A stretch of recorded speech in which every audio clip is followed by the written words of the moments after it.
आज से लगभग 25,000 साल पहले आइस एज का टाइम चल रहा था।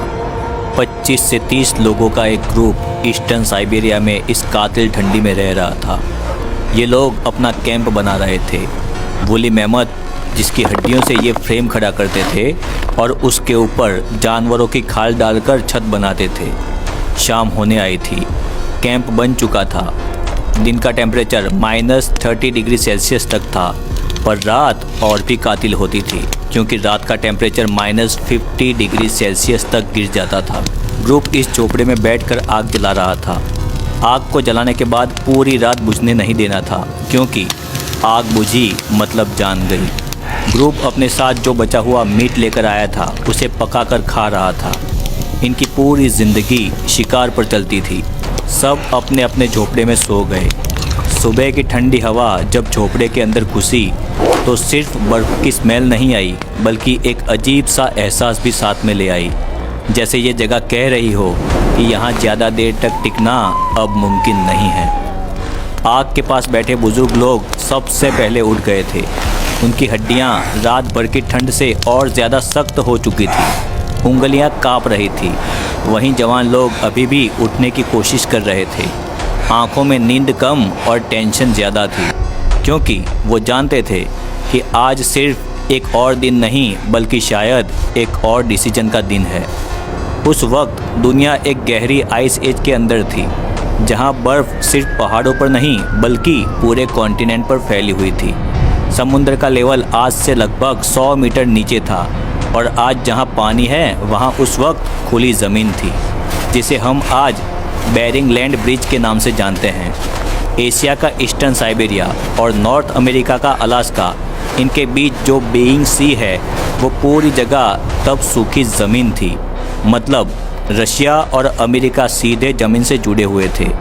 कोई पुल या नैरो रास्ता नहीं, एक बहुत बड़ा खुला मैदान जिसमें ऊपर बर्फ़ जमी हुई थी और नीचे सूखी घास थी। ठंड में ग्रुप बाहर निकला।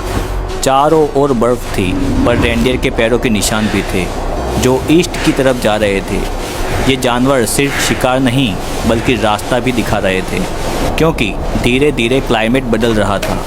बर्फ़ पिघलने की शुरुआत हो रही थी। जानवर बेहतर घास और गर्म इलाकों की तलाश में आगे बढ़े जा रहे थे। पुरानी जगह पर खाना कम पड़ रहा था। आगे बढ़ना ही जीने का एकमात्र रास्ता था। बुज़ुर्ग लोग अब चलने की हालत में नहीं थे। उनकी सांसें तेज़ थी, आंखों में एक थकान थी। सबसे भारी पल वो था जब इशारों से फैसला हुआ कि जो चल सकते हैं वही आगे जाएंगे और जो नहीं चल सकते वो यहीं रुकेंगे। जवान लोगों ने बुज़ुर्गों के लिए झोपड़े को और स्ट्रॉन्ग बनाया, मैमथ की हड्डियों को और टाइट जमाया और एक्स्ट्रा मीट और कुछ खाना वहीं छोड़ दिया, जैसे वो जानते हो कि ये शायद उनका आखिरी गिफ्ट है। जब चलने का वक्त आया तो किसी ने पीछे मुड़कर नहीं देखा, पर बच्चे बार बार बुज़ुर्गों को देखकर रो रहे थे। बर्फ़ पर पहला कदम रखते वक्त सबसे आगे चलने वाले आदमी के पैर थोड़े से कांपे, पर वो ठंड से नहीं बल्कि अपने बुज़ुर्गों को छोड़कर जाने की वजह से कांपे। रेंडियर के पीछे चलना अब सिर्फ शिकार का प्लान नहीं था बल्कि ज़िंदा रहने का आखिरी तरीका बन गया था। हर कदम के साथ हवा तेज़ होती जा रही थी। बर्फ़ इतनी सफ़ेद थी कि आंखों में दर्द होने लगा था, लेकिन जब भी थकान महसूस होती तो उनके दिमाग में पीछे छोड़ी हुई आग और बुज़ुर्गों के चेहरे फ्रेश हो जाते और वही याद उन्हें फिर से चलने पर मजबूर कर देती। चलते चलते कई दिन बीत गए। एक शाम ग्रुप एक छोटी सी घाटी के पास रुका था। आग जला रहे थे कि अचानक दूर से भेड़ियों की दहाड़ गूंजी। अंधेरे में चमकती आंखें नज़दीक आ रही थी। भेड़ियों का झुंड भूखा और बेखौफ था। भूखे भेड़िए इंसानों पर टूट पड़े। सब ने भाले उठाए, चीखें मारी, आग की जलती लकड़ियां हवा में घुमाई। एक जवान औरत सबसे आगे थी। उसने भाला फेंका और एक भेड़ियों को घायल कर दिया, लेकिन भेड़ियों की संख्या ज़्यादा थी। भेड़ियों ने ग्रुप को घेर लिया और तेज़ी से हमला कर दिया। भेड़ियों ने उस जवान औरत को पहले शिकार बनाया, उसे ज़मीन पर गिराया और गला दबोच लिया। कुछ ही पल में उसकी जान चली गई। ग्रुप ने हिम्मत से लड़ाई की और कुछ भाले भेड़ियों को लगे और 2-3 भेड़िए भी घायल हो गए, लेकिन कीमत भारी थी। एक औरत मारी जा चुकी थी। ग्रुप ने भेड़ियों को भगा दिया था और औरत की लाश को बर्फ़ में लपेटकर पास की चट्टान के नीचे रख दिया था। घायल भेड़ियों में से एक को मारकर उसका मीट लिया, लेकिन उस रात किसी का मन नहीं लगा। आग के पास सब चुपचाप बैठे थे। अब ठंड के साथ साथ जंगली जानवरों का डर और भी गहरा होता जा रहा था। थोड़ा दूर चलते चलते वो एक ऐसी जगह पर पहुँचे जहाँ बर्फ़ बहुत पतली थी। एक जवान आदमी का पैर अचानक नीचे चला गया और वो गिर पड़ा। पानी बहुत ठंडा था, लेकिन दो लोगों ने उसे खींचकर बाहर निकाल लिया। उसकी सांसें तेज चल रही थी, पैर जम चुके थे और चमड़ी नीली पड़ने लगी थी। ग्रुप रुका, लेकिन ज़्यादा देर तक नहीं रुका। आगे बढ़ना जरूरी था। चलते चलते हवा और तेज़ हो गई। दूर आसमान में बादल घूमने लगे। ये सिग्नल था कि एक तूफान आने वाला है। ग्रुप को एक छोटी सी ऊंची जगह मिली जहां बर्फ़ थोड़ी सख्त थी। उन्होंने वहीं रुकने का डिसीजन किया। जल्दी जल्दी एक छोटा सा शेल्टर बनाया गया। बीच में आग जलाने की कोशिश की गई, लेकिन हवा बार बार लपटों को बुझा रही थी। काफ़ी मेहनत के बाद आग को स्टेबल किया गया। सब लोग उसके आसपास बिल्कुल चिपक कर बैठ गए। उस रात किसी ने ठीक से नींद नहीं ली। बीच रात उस घायल आदमी की सांसें धीमी पड़ने लगी। ठंड के कारण वो मर गया था। सुबह उसे बर्फ़ में ही धीरे से सुला दिया गया, बिना किसी रस्म के। ग्रुप ने दोबारा चलना शुरू कर दिया। दूर कहीं रेंडियर का झुंड फिर से दिखने लगा।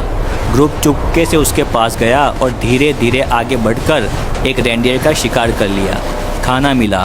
इस इलाके के आसपास दूसरे छोटे छोटे जानवर भी मौजूद थे, इसीलिए कुछ लोगों ने यहीं रुकने का फैसला किया, क्योंकि अब यहाँ पर खाना मिल रहा था। पर कुछ लोग आगे चलते ही गए। कुछ ग्रुप ज़मीन के रास्ते धीरे धीरे साउथ की ओर बढ़ते गए, तो कुछ लोग पैसिफिक तट के किनारे छोटी नावों से यात्रा करते गए। पीढ़ियाँ गुजरती गई। कुछ लोग बेरिंजिया के विशाल मैदान में ही ठहर गए। वहाँ इंसानों की आबादी बढ़ी, बच्चे हुए, नई पीढ़ियाँ जन्मी। हज़ारों सालों तक वो यहीं फले फूले, शिकार करते रहे और धीरे धीरे ईस्ट की तरफ फैलते गए। जानवर जहाँ आगे घास मिलती वहाँ जाते रहते और इंसान भी उनके पीछे पीछे आगे बढ़ते रहते। आखिरकार वो लगभग 1500 किलोमीटर का सफ़र तय करके बेरिंग लैंड ब्रिज को पूरी तरह से पार कर गए। जैसे जैसे वो आगे बढ़े, ज़मीन का रंग बदलने लगा। बर्फ़ के बीच कहीं कहीं मिट्टी और पत्थर दिखने लगे। हवा में एक अलग सी स्मेल आने लगी। ये इलाका आज का कनाडा था। यहाँ ठंड थी, लेकिन वैसी कातिल ठंड नहीं थी। लोगों ने यहीं रुकने का फैसला किया, क्योंकि यहाँ शिकार आसानी से मिल रहा था। धीरे धीरे यहाँ भी पॉपुलेशन बढ़ती गई और वापस शिकार कम पड़ने लगे। इसीलिए कुछ ग्रुप ने खाने की तलाश में आगे बढ़ने का फैसला किया और कुछ लोग यहीं पर कनाडा में रुक गए। उस टाइम जानवर साउथ की ओर बढ़ रहे थे। इंसान भी उनके पीछे पीछे साउथ की ओर जाते रहे। सालों साल ये सफ़र चलता रहा। जहाँ शिकार मिले वहाँ रुक जाते, और जब शिकार कम हो जाए तो कुछ लोग नए ठिकाने की तलाश में आगे बढ़ते रहते। धीरे धीरे वो शिकार का पीछा करते करते लगभग 23,000 साल पहले यूनाइटेड स्टेट यानी कि अमेरिका पहुंच गए। ये थे वो पहले इंसान जो अमेरिका आए, जिन्हें पैलियो इंडियन कहा जाता है। बेरिंग लैंड ब्रिज और कोस्टल रूट से धीरे धीरे वो पूरे कॉन्टिनेंट में फैल गए और आज के नेटिव अमेरिकन्स के पूर्वज बने। ये कहानी थी उन पहले इंसानों की, जिन्होंने अमेरिका पर अपना पहला कदम रखा था।